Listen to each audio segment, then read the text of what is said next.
So now we are going to see the two most important properties as far as the NumPy arrays are concerned. Dimension property in order to get the dimensions of the NumPy array, and apart from that we can also make use of the shape property in order to get the number of rows and the columns over here. So guys, let us check this with the help of examples in VS Code in this case. So simply I am going to create a new file. In this case we will say dimensions.py, that is the Python file, and the very first line of code that we are going to provide is importing the NumPy library as np over here, and then we are going to define the array 1, it is equal to np followed by dot, and then we have the array. In this case we are going to have the one dimensional array, this time having 5 columns over here, 1 to 5 in this case.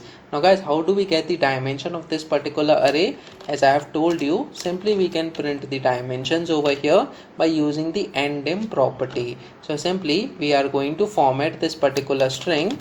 We will say dimension, it is equal to, and then simply we will say array1 followed by dot, and this time we will make use of the ndim property that will help us in order to get the dimension of the array. So when we save this file now and try running this code on the terminal, so as you can see, dimension it is equal to 1 this time.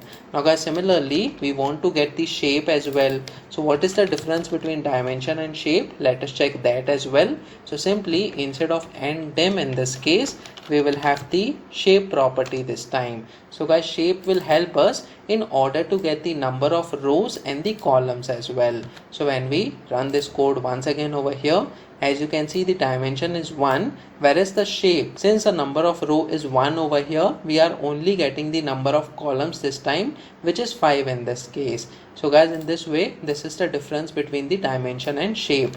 Let us check another where we take the dimension of the array as 2. So array 2, it is equal to, first of all we have the square bracket over here, but before this we need to provide the np followed by dot and then the array method. So within the parenthesis we have the open and close square brackets over here, and then we have this first list inside the main square bracket, and then after this we will have another list of elements this time. So guys, this is the two-dimensional array that we have defined over here. So let us verify this as well. So simply I'm going to copy paste this line of code, and I'm going to comment out these lines of code as well. So we will say dimension, it is equal to array2 followed by n dimension over here, and for shape as well, simply we will say array2 followed by dot and then shape.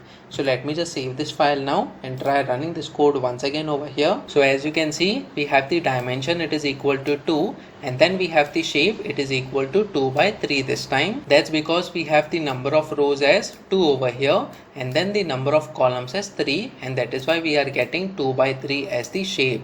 Now guys, how do we get the 4-dimensional array over here? So let us understand this as well. We will say array 4, it is equal to np followed by the array method, and this time we have the main square bracket, and then within this we have another square bracket over here. Within this we will have one more square bracket, and then inside this we are going to have the list of items over here. So we have 1 2 3 followed by 4 5 6 as well. So simply we have this particular element, and then after this let us go to another square bracket, and this time we will say 7 8 9 over here. So simply we say 7 8 9 and one more list as 10 11 12. So as you can see, we have this 4-dimensional array over here.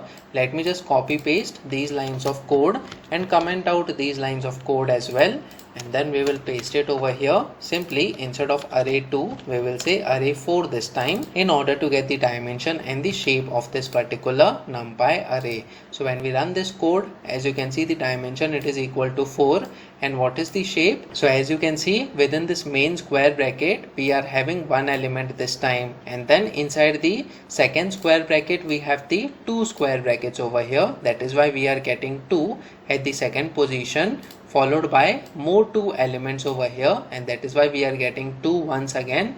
And then we have the 3 elements within this particular list, and that is why we are getting the shape of 1 2 2 and then 3 in the end. So guys, in this way easily you can find out what is the shape or the dimension of a specific array that you are using based on your project requirements, and then carry out the different operations. So guys, comment in the comment section below whether you have learned something out of this video. Please make sure that you like this video so that it reaches to more people, and subscribe to this channel so that you get the notifications on upcoming videos as well. I'll see you in the next video. Till then, stay tuned.